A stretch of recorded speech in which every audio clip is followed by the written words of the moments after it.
Now let's look at the drop. We're gonna go add a locator and we'll call this drop.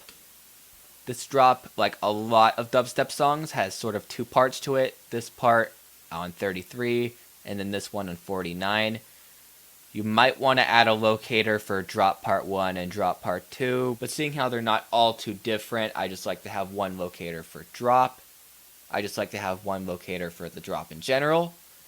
Our drop right now sounds like this.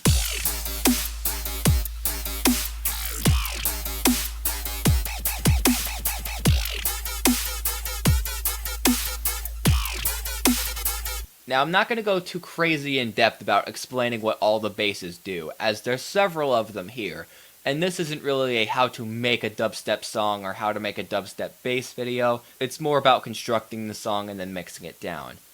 What I will say is that I've added processing to several of the basses.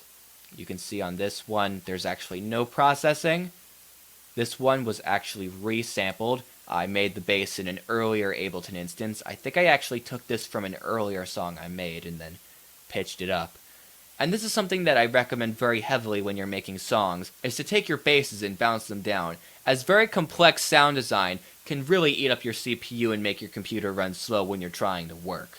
And audio files can be more easy to manage when it comes to volume and cutting up the sounds. Like if you're making a bass with vocoders and a lot of crazy effects going on, there might be a lot of feedback that happens at the end, sort of a weird trail sound, and if you bounce it down to audio, it's easier to remove that. The only real disadvantage to bouncing down your basses into audio is that you lose a lot of control of changing the way they sound, and pitching them up with time stretching can sound kind of weird if you pitch them up too much. Like if I take this bass and I pitch it up to 24, that doesn't sound very good.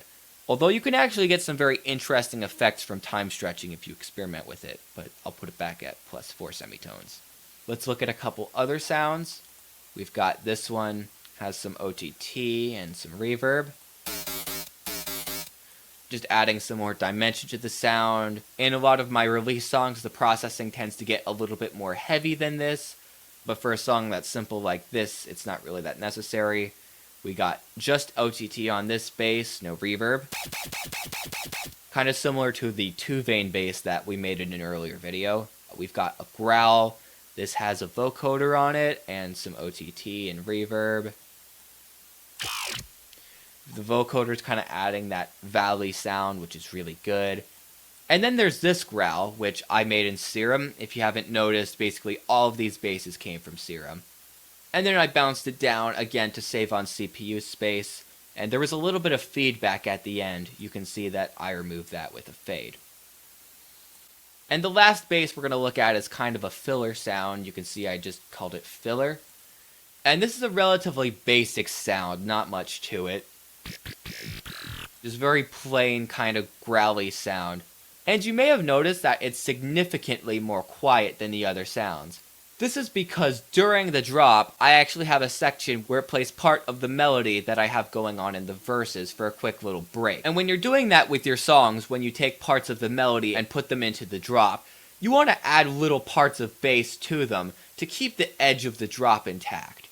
You can hear how that sounds right here. If we take that out, and it's a lot more plain. The reason why we're taking a part from the verse's melody and putting it into the drop is to add a more consistent feel to the song.